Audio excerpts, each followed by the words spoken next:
Viewers and আমার friend, আসসালামু আলাইকুম। আজ আমার ছাদ বাগানে আপনাদের একটা চমৎকার শাক দেখাবো, যেটা আমি টবে লাগিয়েছি। দেখুন, নিজে দেখুন, এই দেখুন।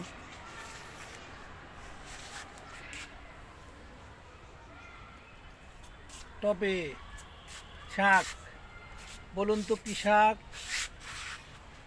শাক সেন টবে,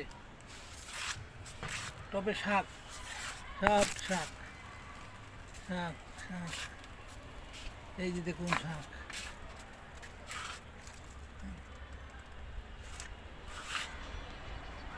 টবে শাক লাগিয়েছি। সেই শাক হলো পালং শাক। পালং শাকের অনেক গুণ আছে, বহু গুণ। পালং শাক যারা খান তারা টের পান আসলে পালং শাক কতটা সুন্দর। সবাই ভালো থাকেন। আসসালামু আলাইকুম।